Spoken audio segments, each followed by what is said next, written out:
فإذا فرغت فانصب وإلى ربك فارغب وقال النبي صلی اللہ علیہ وسلم انما الاعمال بالخواتیم او کما قال علیہ الصلاۃ والسلام۔ قابل صد احترام سامعین کرام، رمضان کا ماہ غفران بڑی تیزی کے ساتھ گزر رہا ہے۔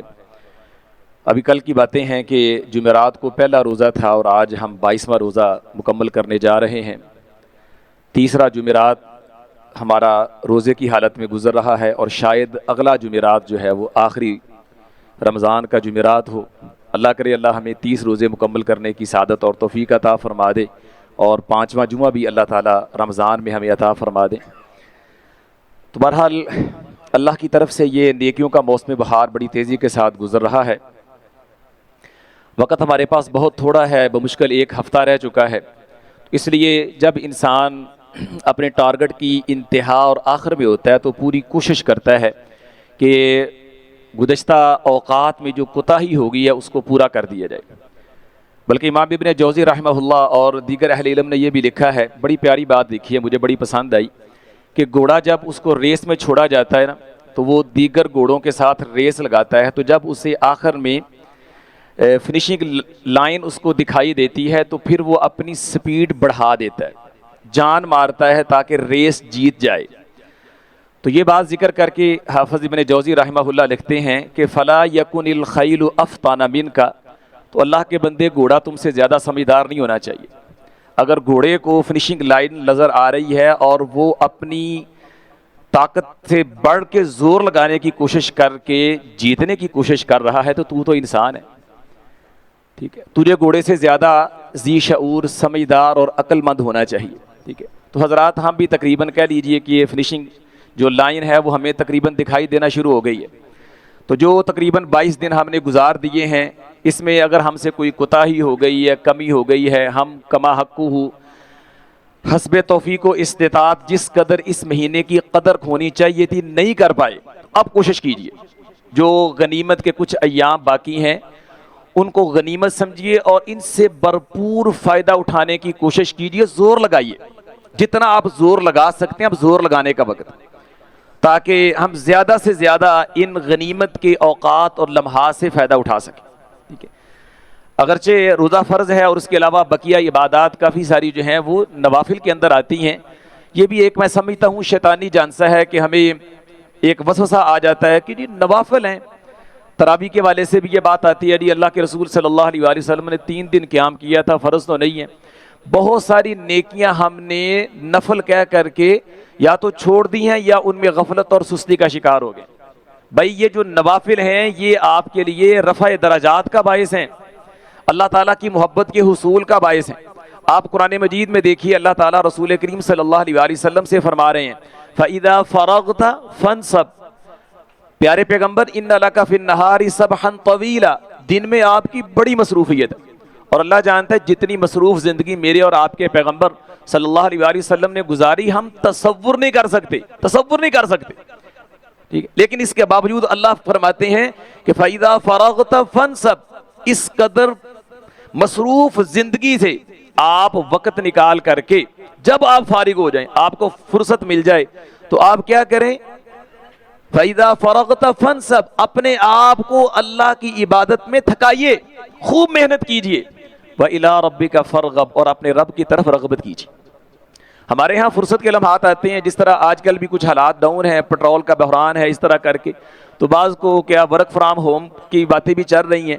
تو یہ فرصت کے لمحات اگر میسر آ جائیں تو ہم کہتے ہیں چلو یار ہن موج لگی ہے، بابا سون دا ٹائم لگ جائے گا، ٹھیک ہے،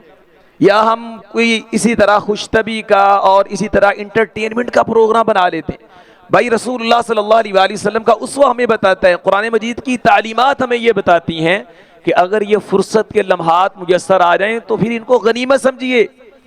اور ان میں خوب کوشش اور عبادت کیجئے، محنت کیجئے اور قرآن کی آیت پہ عمل کیجئے۔ فَإِذَا فَرَغْتَ فَانْصَبْ، جب آپ فارغ ہو جائیں تو پھر اللہ کی عبادت میں محنت کیجئے، تھکائیے اپنے آپ کو۔ اور اللہ کے رسول صلی اللہ علیہ وآلہ وسلم نے کیسے اس پہ عمل کیا، سبحان اللہ۔ آپ کا عام قیام، ہمیں تو رمضان کے لیے 29-30 دن تراویح پڑھتے ہوئے کئی طرح کے خیالات اور بہانے آتے ہیں، تو رسول کریم صلی اللہ علیہ وآلہ وسلم کا مستقل معمول ہر رات کا لمبا لمبا قیام، یہاں تک کہ پاؤں پہ ورم آ جاتے اور ماں جی ترس کھاتی، اللہ کے رسول آپ کا تو گناہ ہی کوئی نہیں ہے، آپ تو معصوم عن الخطا ہیں، پھر آپ کے پاؤں اتنے لمبے قیام کی وجہ سے وہ ورم زدہ ہو جاتے ہیں۔ آقا علیہ الصلوۃ والسلام فرماتے افلا اکون عبدا شکورا، میں اللہ کا شکر گزار بندہ نہ بن۔ بلکہ امام ابو داؤد رحمہ اللہ نے بیان کیا ہے، تابعی ہلال بن یساف، وہ کہتے ہیں کہ میں شام کا شہر ہے رقہ، تو میں رقہ گیا تو مجھے میرے کچھ دوست کہنے لگے کیا تم چاہتے ہو کسی صحابی رسول سے ملاقات کریں؟ صالحین نیک لوگوں سے ملاقات سے انسان کا ایمان بڑھتا ہے، ٹھیک ہے، نیکی کی رغبت شوق پیدا ہوتا ہے۔ تو کہتے ہیں میں نے کہا غنیمہ، بھائی اگر صحابی رسول کی زیارت میسر آ رہے تو اس سے بڑی غنیمت کیا ہے؟ تو کہتے ہیں کہ وہ مجھے لے کر کے چل پڑے اور صحابی رسول سیدنا وابصہ رضی اللہ عنہ سے ملاقات ہوئی۔ تو کہتے ہیں ہم نے کہا کہ پہلے ان کا گیٹ اپ دیکھتے ہیں، سیدنا وابصہ صحابی رسول ہیں، ان کا طرز زندگی کیسا ہے؟ تو کہتے ہیں بہت سادہ سا۔ ہم نے دیکھا کہ انہوں نے ایک کیپ پہنی ہوئی ہے جو سر کے ساتھ چپکی ہوئی ہے، اس کے 2 پھندنے سے بنے ہوئے ہیں، اور انہوں نے خاکی کلر کا ایک آستین دار سا سادہ سا لباس پہنا ہوا ہے، اور ہم نے دیکھا کہ وہ ٹیک لگا کے نماز پڑھ رہے ہیں، بڑی عمر کے ہو گئے ٹیک لگا کے نماز پڑھ رہے ہیں۔ کہتے ہیں ہمیں اس پہ حیرت ہوئی کہ یہ بندہ ٹیک لگا کے نماز پڑھ رہا ہے۔ تو ہم نے ان سے اس حوالے سے پوچھا تو وہ فرمانے لگے مجھے میری دادی اماں نے بیان کیا، سیدہ ام قیس بنت محصن رضی اللہ عنہ، کہ رسول اللہ صلی اللہ علیہ وآلہ وسلم لما اسن، کہ جب آقا علیہ الصلوۃ والسلام بوڑھے ہو گئے اور آپ کا جسم مبارک کچھ بھاری ہو گیا، تو آپ نے اپنے نماز کی جگہ میں ایک ستون بنا لیا جس کے ساتھ ٹیک لگا کے آپ قیام اللیل کیا کرتے ہیں۔ یہ میرے اور آپ کے پیغمبر ہیں، بڑھاپے میں ہیں، اور کھڑے ہو کر کے اگر اتنی استطاعت اور طاقت نہیں ہے کہ آپ عبادت کر سکے تو سہارا لے کے کر رہے ہیں، اور میں اور آپ الحمدللہ میرے طرح کے کئی جوان بھی ہیں، اور کچھ ماشاءاللہ با ہمت ہیں، جوان تو نہیں ہے لیکن کچھ بڑی عمر کے ہیں تو با ہمت ہیں، ٹھیک ہے، لیکن اس کے باوجود نوافل کی طرف رغبت نہیں ہے۔ تو میرے بھائیوں اونچے خواہشات تمہاری یہ ہیں، ہمیں اللہ تعالیٰ قیامت میں اپنے نبی کی سفارش عطا فرما دے، ہمیں آقا علیہ الصلوۃ والسلام کا ساتھ عطا فرما دے، تو میرے بھائیوں یہ خالی خواہشات سے تو نہیں ملے گا، اس کے لیے کوشش کرنا پڑے گی۔ دیکھیں نا کہ سیدنا ربیعہ بن قعب رضی اللہ عنہ آقا علیہ الصلوۃ والسلام کے بے لوث خادم ہیں، آپ کے لیے وضو کے پانی کا اہتمام کرتے ہیں، اور ایک دفعہ پانی رکھا تو رسول اللہ صلی اللہ علیہ وآلہ وسلم خوش ہوئے، فرمایا قعب مانگو، سل،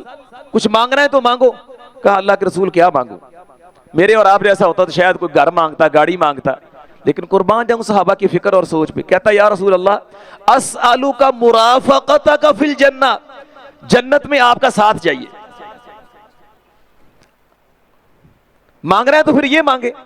جنت میں آپ کا ساتھ چاہیے۔ تو رسول اللہ صلی اللہ علیہ وآلہ وسلم نے یہ نہیں کہا تو میرا صحابی ہے،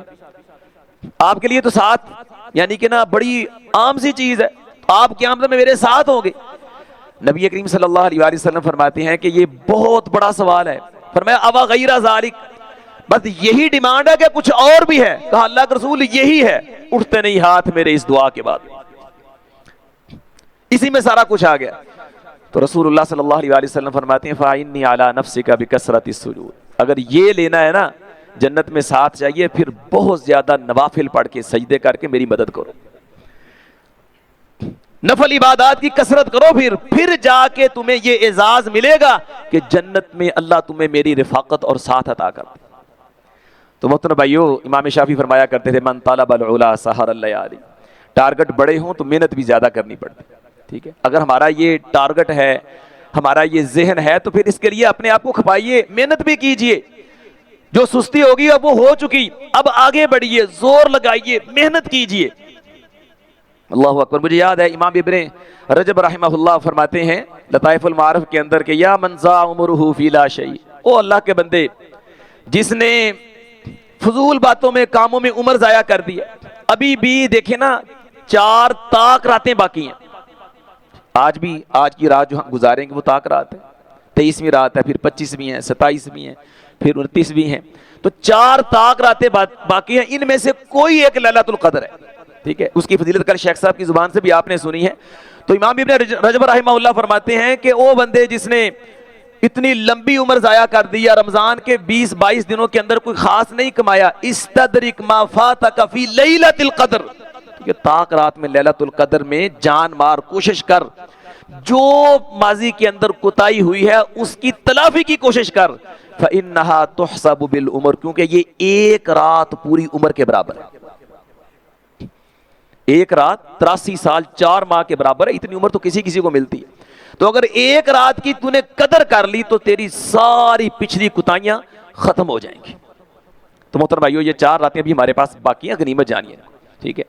امام ابن فضیل رحمہ اللہ کے پاس ایک بندہ آیا، کہتا ہے حضرت 60 سال گناہوں میں گزار دی، غلط باتوں میں، بس فضولیات میں گزار دی ہیں، اب کچھ میرا ہو سکتا ہے؟ تو اہل علم اللہ کی رحمت سے مایوس نہیں کرتے تھے، حوصلہ دیتے تھے. تو امام فضیل رحمہ اللہ فرمانے لگے احسن فیما بقیہ یغفر لک ما مضی. اور جو اللہ نے کچھ عمر کے باقی تجھے ایام دیے ہیں نا، کچھ 2 سال 4 سال 10 سال جتنے بھی ہیں نا،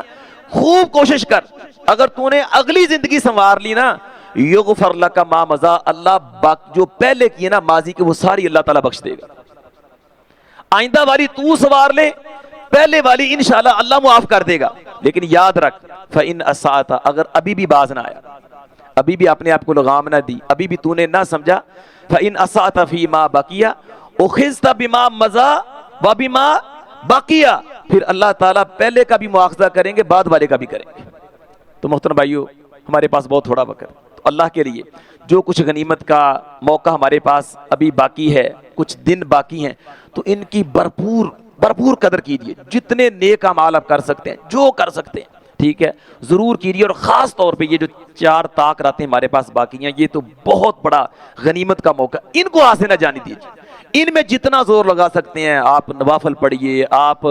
قرآن کی تلاوت کیجئے، آپ اذکار کیجئے، آپ صدقہ و خیرات کیجئے، جو نیکی کا کام آپ کر سکتے ہیں غنیمت سمجھتے ہوئے کر گزریے، تاکہ وہ جو ایک ٹارگٹ ہے نا، کیونکہ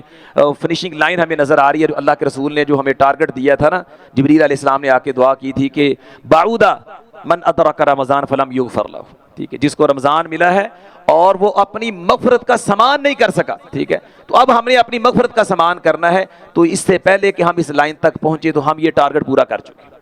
انشاءاللہ ہم اللہ کی رحمت کے مستحق بن چکے ہوں اور اپنے گناہوں کی معافی کا سامان کر چکے ہوں. اللہ مجھے اور آپ کو اس کی توفیق عطا فرمائے. اللہ اس رمضان کو ہمارے لیے بابرکت بنا دے اور ہم سب کے گناہوں کو معاف فرما دے. وما علیہ الا البلاغ.